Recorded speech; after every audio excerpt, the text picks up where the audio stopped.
Hello students, आज हम लोग फिर से एक नया टॉपिक पढ़ेंगे जिसमें हम जानेंगे कि पोलर और नॉन पोलर डाइलेक्ट्रिक्स क्या होते हैं। तो उसको जानने से पहले थोड़ा डाइलेक्ट्रिक के बारे में चर्चा कर लेते हैं।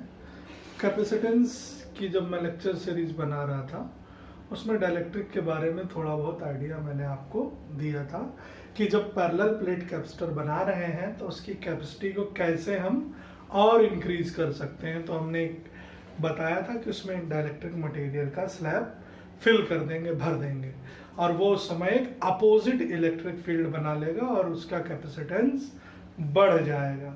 तो ये मेरे पिछले वाले जो लेक्चर सीरीज है कैपेसिटेंस वाली, उसमें ये स्टेटमेंट मिल जाएगा जहां मैंने कहा है कि डाइलेक्ट्रिक जो है वो एक अपोजिट इलेक्ट्रिक फील्ड बना लेते हैं। उस सेंटेंस का मतलब जो उस समय मैंने कहा था वो आज क्लियर होगा। दूसरा, ये डाइलेक्ट्रिक क्या होते हैं और इनकी ज़रूरत क्या है। ठीक है, तो चलिए यहाँ पर बोर्ड पे एक डायग्राम बना है, मैंने पहले ही बना लिया ताकि जो वीडियो है उसकी लेंथ को कम रखा जाए। देखिए, on the basis of electrical conductivity we can classify the material solid materials in three categories. One, those who conduct electricity in a good manner, means have free electrons for the conductivity of electricity, are called as conductors, and those which don't have such kind of free electrons to conduct electricity are called as insulators. And in between conductor and insulator, a third category is of semiconductor that will be discussed in forthcoming lectures, as we are not much concerned about semiconductors. Today's the focus is on dielectrics. So basically dielectrics are insulators. Dielectric जो है वो क्या है, वो insulator ही होते हैं। Insulator वो होते हैं जिनमें करंट का कंडक्शन नहीं होता है। क्यों नहीं होता? क्योंकि वहां कोई फ्री इलेक्ट्रॉन नहीं होते। ठीक, तो डाइलेक्ट्रिक का यहाँ पर क्या रोल है, कैपेसिटर के केस में क्या रोल है और ये है क्या, तो इसकी मतलब को समझेंगे। उसके पहले थोड़ा सा और रिकॉल करिए कि जब हमने डाइलेक्ट्रिक कांस्टेंट की डेफिनेशन बताई थी या रिलेटिव परमिटिविटी बताई थी तो तीन तरह से हमने उसको डिफाइन किया था, तो वो भी आप रिकॉल करिएगा। आज हम कुछ नया देखेंगे कि ये है क्या। देखिए क्या है, डाइलेक्ट्रिक को दो तरीके से डिफाइन कर सकते हैं। पहली बात तो डाइलेक्ट्रिक क्या हो गया, वो जिनमें करंट का कंडक्शन नहीं होता। एक होते हैं पोलर डाइलेक्ट्रिक और एक होते हैं नॉन पोलर। ठीक, नॉन पोलर का मतलब क्या है, उनके बीच पोलैरिटी नहीं है, उनके पास क्या नहीं है, पोल्स नहीं है। और पोल्स का मतलब हमेशा क्या होता है, दो डायरेक्शंस। जैसे मैग्नेट है, उसके पास दो पोल हैं, नॉर्थ पोल साउथ पोल, एक प्लस चार्ज एक माइनस चार्ज, दो डायरेक्शन होंगे। प्लस से इलेक्ट्रिक फील्ड लाइंस निकलेंगी, माइनस पे टर्मिनेट होंगी। तो कहने का मतलब क्या है कि नॉन पोलर डाइलेक्ट्रिक वो होते हैं, जैसे मान लिया हमने कोई मॉलिक्यूल ले लिया है तो मॉलिक्यूल में एटम होंगे, एटम में प्लस चार्ज होंगे और एक और माइनस चार्जेस होंगे, प्लस और माइनस होंगे। तो हो सकता है वो जितने प्लस चार्जेस हैं उनका एक सेंटर, मतलब we are considering a group, एक ग्रुप है, एक भीड़ है, उसका कोई एक नेता होगा, एक लीडर होगा। ऐसे हमने कहा प्लस चार्जेस का एक ग्रुप है तो उसका एक सेंटर होगा। ऐसे ही माइनस चार्जेस का ग्रुप है, उसका भी एक सेंटर होगा। वो प्लस और वो माइनस चार्जेस के जो सेंटर है, अगर वो मर्ज कर जाते हैं, कोइंसाइड कर जाते हैं, तो प्लस और माइनस अगर जब मिल जाएंगे तो क्या मिलेगा, कुछ नहीं मिलेगा, न्यूट्रल हो जाएगा सब कुछ। तो प्लस और माइनस के मिलने से क्या हुआ, कहने का मतलब क्या है, जो सेंटर प्लस चार्जेस का और माइनस चार्जेस का मर्ज कर जाएगा तो उस समय जो मॉलिक्यूल होगा वो कहलाएगा नॉन पोलर। उसकी पोलैरिटी क्या हो गई, खत्म हो गई। नॉन पोलर मॉलिक्यूल्स वो होते हैं जिनमें centre of positive charges and centre of negative charges coincide कर जाता है, वो क्या हो गए, नॉन पोलर। ठीक, तो डाइलेक्ट्रिक कह रहे हैं, डाइलेक्ट्रिक का मतलब क्या है, इंसुलेटर। डाइलेक्ट्रिक का मतलब इंसुलेटर। और दो तरीके के डाइलेक्ट्रिक, एक पोलर और एक नॉन पोलर। पहले हमने नॉन पोलर लिख लिया, फिर पोलर लिख लिया। नॉन पोलर मतलब centre of positive charge and negative charge merge कर जाएगा। ठीक, अब आप फिर से रिकॉल करिए डाइपोल के बारे में। डाइपोल कब बनता था, एक प्लस चार्ज और एक माइनस चार्ज एक डेफिनेट डिस्टेंस से सेपरेटेड रहते थे, वो डिस्टेंस 2l ले लेते थे या 2a ले लेते थे। याद होगा आपको, यहाँ माइनस रख लेते हैं, चलिए यहाँ प्लस रख लेते हैं। ऐसा इसलिए किया, डायपोल मोमेंट की डायरेक्शन जो p होती है वो माइनस से प्लस की ओर होती है, और डायपोल मोमेंट की वैल्यू क्या आती थी, q इंटू 2l। ये याद है ना, ठीक है।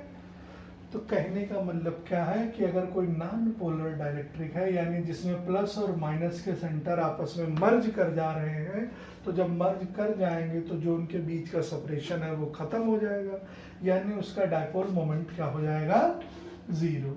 यानी पोलर मॉलिक्यूल्स का जो डायपोल मोमेंट होगा वो जीरो होगा। और दूसरे, ये नॉन कंडक्टिंग तो है, इंसुलेटर तो है, तो इसका मतलब क्या हुआ, ऐसे मॉलिक्यूल्स जिनमें centre of positive charges negative charges merge होता है, मर्ज कर जाते हैं, और उनका जो डायपोल मोमेंट होता है वो जीरो होता है, वो किस कैटेगरी में आएंगे, नॉन पोलर।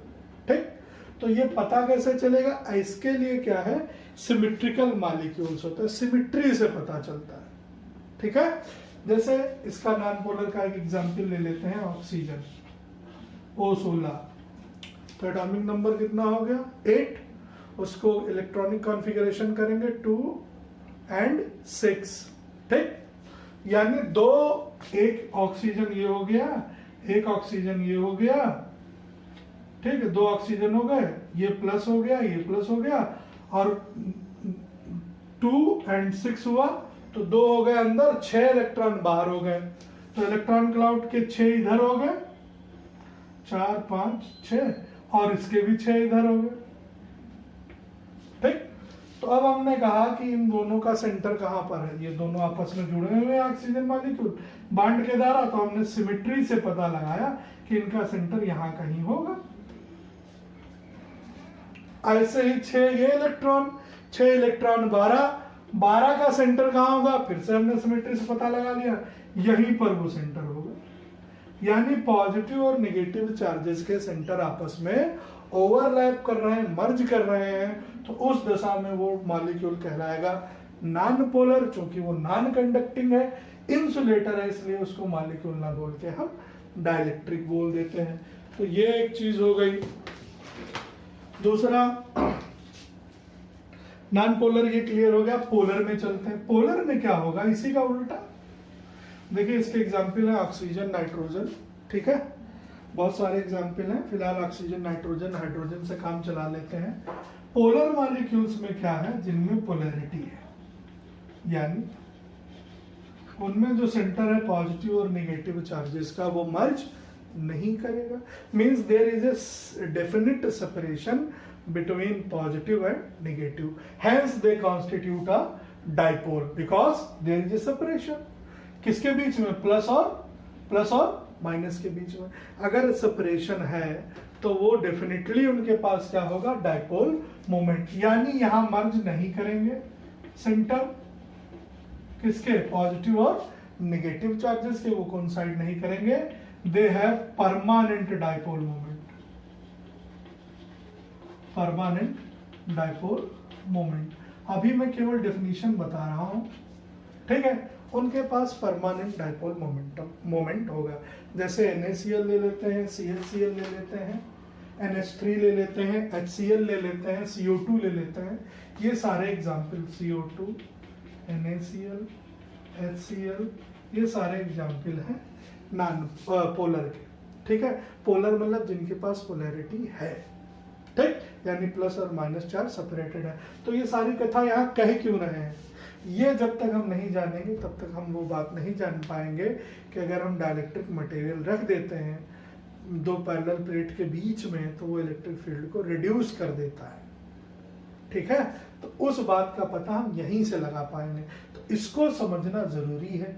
ये हो गया पोलर मॉलिक्यूल जिसमें सेंटर नहीं मर्ज होते हैं। चलिए इसका एग्जाम्पल ले लेते हैं, NaCl उठा लेते हैं। चलिए Na में क्या हो गया, एक इलेक्ट्रॉन बाहर चला गया तो इस पर एक प्लस वैलेंसी होती है, और इसमें हमने एक इलेक्ट्रॉन दिया तो इस पर एक माइनस वैलेंसी होती है। यानी इन दोनों पर इलेक्ट्रिकल फोर्स लगेगा, कोलम्बियन फोर्स लगेगा, यानी Na आएगा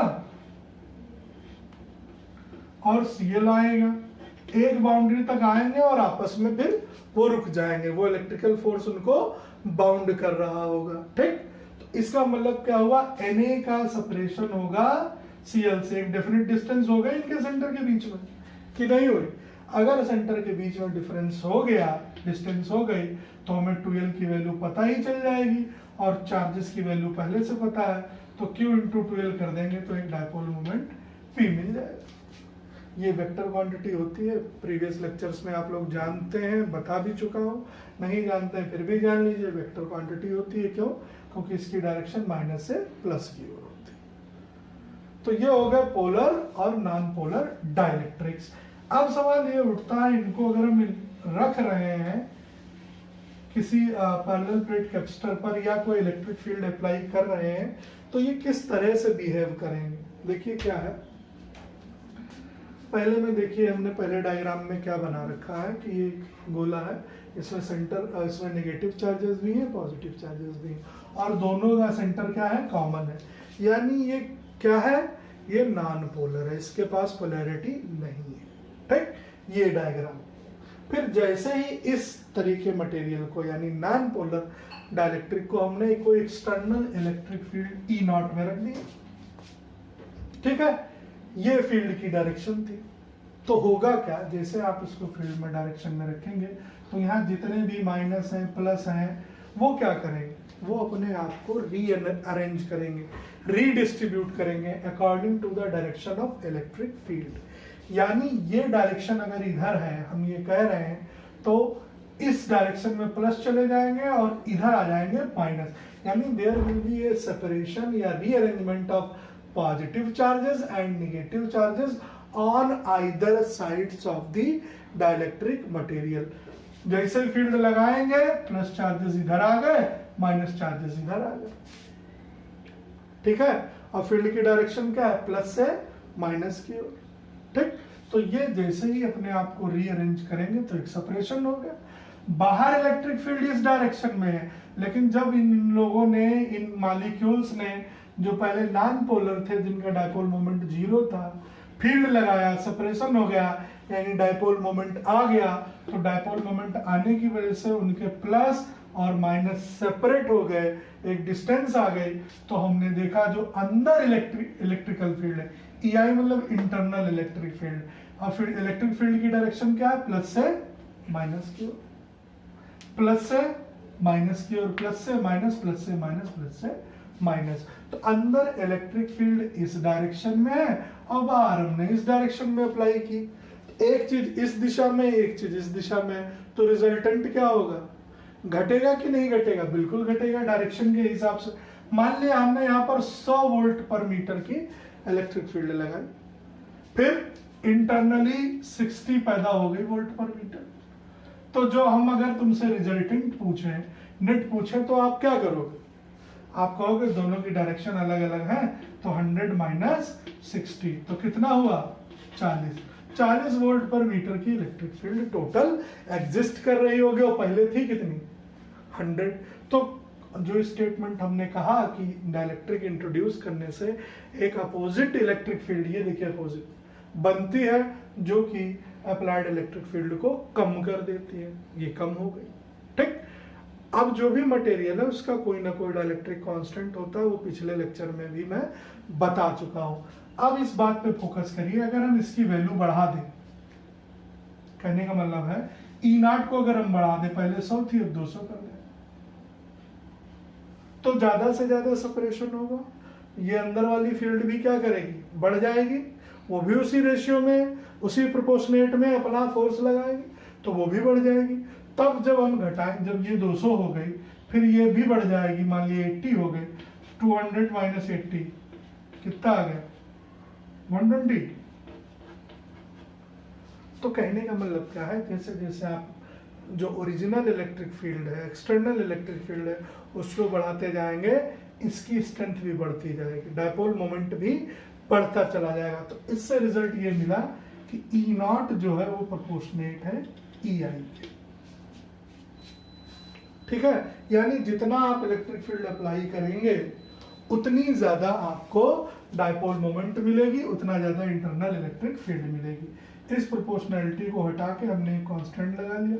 के क्या है? उस मटेरियल का dielectric constant. Dielectric material mica है, पेपर है, बहुत सारी चीजें हैं, तो हर चीज का एक डाइलेक्ट्रिक कांस्टेंट है। वो वैल्यूज मैं पिछले लेक्चर्स में बता भी चुका हूं। तो यहां से के क्या हो गया? ई नॉट अपॉन आई, ई आई। तो बेसिकली जो डाइलेक्ट्रिक कांस्टेंट है वो क्या करता है?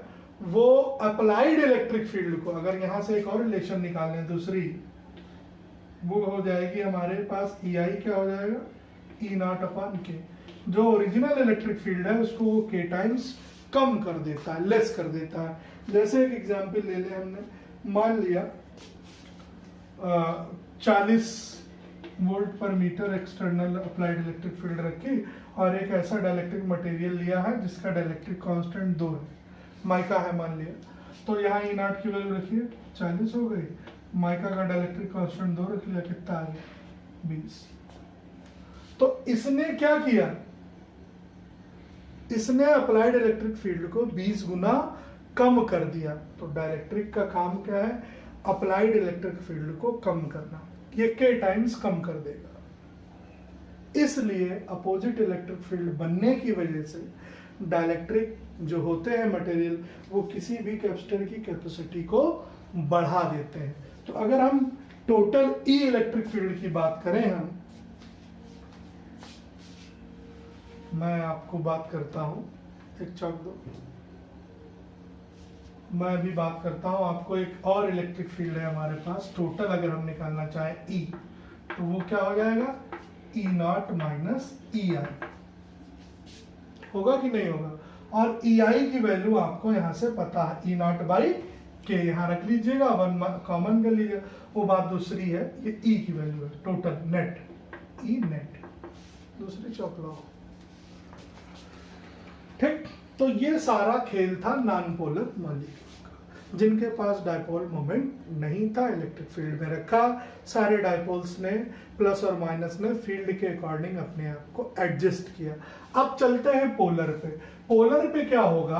पोलर मॉलिक्यूल्स वो होंगे जिनके सेंटर, किसके? प्लस और माइनस के सेंटर आपस में कोइंसाइड नहीं, प्लस यहाँ कहीं है और माइनस का सेंटर कहीं और होगा। सिमेट्री बिगड़ गई, हम नहीं बता सकते कहां पे होगा। इस तरीके के केस में जब प्लस और माइनस के सेंटर कोइंसाइड नहीं करेंगे, मर्ज नहीं करेंगे, वो कहलाएंगे पोलर मॉलिक्यूल्स।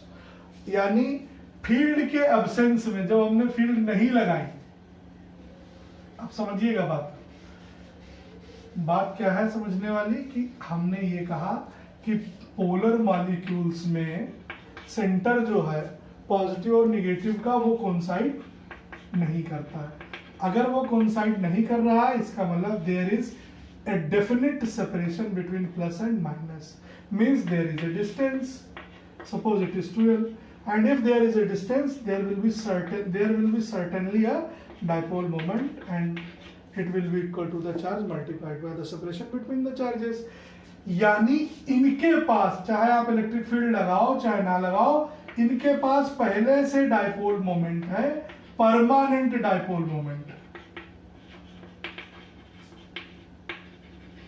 क्यों? क्योंकि ये पोलर है, ये सेंटर ऑफ पॉजिटिव और नेगेटिव चार्जेस कोइंसाइड नहीं करता। यानी जब फील्ड नहीं लगाई थी तो ये रैंडमली ओरिएंटेड होंगे, minus plus minus plus minus plus minus plus. भाई हर में जो है, हर मॉलिक्यूल में एटम होगा, हर एटम में जो है प्लस और माइनस होगा। तो जब हमने फील्ड नहीं लगाई थी तब ये रैंडमली ओरिएंटेड थे, ठीक है। तो जब हम कोई एक्सटर्नल फील्ड लगा देंगे, मान लीजिए हमने ई नॉट लगा दी, तो इनका क्या होगा? ये अलाइन कर लेंगे अपने आप को, कहाँ? फील्ड की डायरेक्शन में, पार्शियली अलाइन कर लेंगे। ये अलाइन कर लिए, ये माइनस प्लस माइनस प्लस। तो जो पहले रैंडम ओरिएंटेशन था वो किस डायरेक्शन में हो गया है? फील्ड की डायरेक्शन में हो गया, ठीक। फील्ड की डायरेक्शन में होने से क्या होगा? इनके पास पहले से परमानेंट डायपोल मोमेंट था, फिर से एक अपोजिट इलेक्ट्रिक फील्ड कॉन्स्टिट्यूट हो जाएगी। यानी इस डायरेक्शन में फील्ड थी, तो यहाँ पर हमारे प्लस चार्जेस चले गए सारे, यहाँ पर माइनस आ गए, तो इलेक्ट्रिक फील्ड क्या हो जाएगी अंदर इस डायरेक्शन में, ये ई आई रख लीजिए, ई नॉट बाहर अप्लाई किए थे, तो फिर से क्या होगा, फिर भी रिजल्टेंट जो आएगा वो कम हो जाएगा। तो पोलर और नॉन पोलर दोनों ही अप्लाइड इलेक्ट्रिक फील्ड को रिड्यूस कर देते हैं। ठीक, अब ये जो अलाइनमेंट हुआ है पार्शियल, इसकी स्ट्रेंथ किस पर डिपेंड करेगी? जितना ज्यादा आप फील्ड अप्लाई करेंगे डायपोल उतनी तेजी से अपने आप को एडजस्ट करेंगे। कहा? फील्ड की डायरेक्शन। क्यों करेंगे? इसलिए करेंगे क्योंकि वहां पर एक टॉर्क लग रहा होगा। डायपोल पर क्या लगेगा? एक टॉर्क लगेगा। क्यों? दो इक्वल एंड अपोजिट चार्जेस हैं, तो एक पर F equal to plus q e और एक पर F equal to minus q e. दो फोर्सेस लेकिन डायरेक्शन अलग अलग, तो उस समय क्या होगा, एक couple of forces torque act करने लगेगा और इस वजह से इनका डायपोल मोमेंट बढ़ जाएगा जितना आप एक्सटर्नल फील्ड बढ़ाएंगे। तो हमने इस लेक्चर में ये देखा कि जितना जो भी आप इलेक्ट्रिक फील्ड अप्लाई करेंगे डाइलेक्ट्रिक मटेरियल रख देने से, चाहे वो पोलर हो चाहे वो नॉन पोलर हो, वो इलेक्ट्रिक फील्ड को रिड्यूस कर देता है। ठीक है, नॉन पोलर में ये फायदा है कि उनके पास परमानेंट डायपोल मोमेंट होते हैं, उनको खुद अलाइन ही करना होता है, तो वो इफेक्टिवनेस ज्यादा रखते हैं as compare to non polar. ठीक, उनको रखोगे फिर वो फील्ड उन पर ताकत लगाएगी, फिर वो अपने आप को एडजस्ट करेंगे, ये काम जल्दी कर लेते हैं क्योंकि इनके पास परमानेंट डायपोल मोमेंट होता है। अब ये सवाल उठता है कि अगर हम किसी डाइलेक्ट्रिक मटेरियल को पूरा उठा के किसी इलेक्ट्रिक फील्ड में रख दें, कहने का मतलब क्या है, एक हम पैरेलल प्लेट कैपेसिटर ले लें, ये प्लस चार्ज है इस प्लेट पर, इस पर माइनस है, और इनके बीच एक डाइलेक्ट्रिक मटेरियल रख दें। तो हमने देखा डाइलेक्ट्रिक मटेरियल की जो इलेक्ट्रिक फील्ड है वो ई नॉट अपॉन के आई थी। ठीक है, कैसे आई थी? हमने कहा था ई नॉट इज प्रोपोर्शनल टू ई आई, के ई आई, और ई आई क्या हो जाएगा यहाँ से, ई नॉट बाय के। ये रही इलेक्ट्रिक। तो जब इस डाइलेक्ट्रिक स्लैब को आपने इलेक्ट्रिक फील्ड में रख दिया तो इस समय ये कैसे बिहेव करेगा, और मेन चीज जो यहाँ पर इवेंट हो रहा है, जो चार्जेस अलाइन कर रहे हैं फील्ड डायरेक्शन में, उसको कहते हैं पोलराइजेशन। पोलराइजेशन मतलब एक तरफ झुकाव, किसी की ओर हो जाना। कहीं इनका नेचर बहुत पोलराइज है, इसको लेके बहुत पोलराइज रहते हैं, किसी का समर्थन करना। तो पोलराइजेशन की वजह से प्लस और माइनस चार्जेस फील्ड की प्लस फील्ड की डायरेक्शन में और माइनस प्लस से अपोजिट डायरेक्शन में अपने आप को अलाइन करते हैं। ठीक है, और उस इंड्यूस्ड पोलर, इसको हम रादर कह सकते हैं कि ये इंड्यूस्ड पोलराइजेशन हुआ, और इंड्यूस्ड पोलराइजेशन की वजह से क्या हुआ, एक अंदर इलेक्ट्रिक फील्ड एग्जिस्ट करने लगती ई आई, जो अप्लाइड इलेक्ट्रिक फील्ड की वैल्यू को कम कर देती है। ठीक है, तो ये इंड्यूस्ड पोलराइजेशन कैसे काम करता है, इस डाइलेक्ट्रिक को अगर किसी इलेक्ट्रिक फील्ड में रख रहे हैं उस समय किस तरीके से बिहेव करेगा, पोलराइजेशन क्या है, ये जो चार्जेस यहाँ पर रखे हुए हैं इन चार्ज डेंसिटी से इसका कोई लेना देना है पोलराइजेशन का कि नहीं है, इस बारे में सारी चर्चा होगी अगले टॉपिक में। Thank you.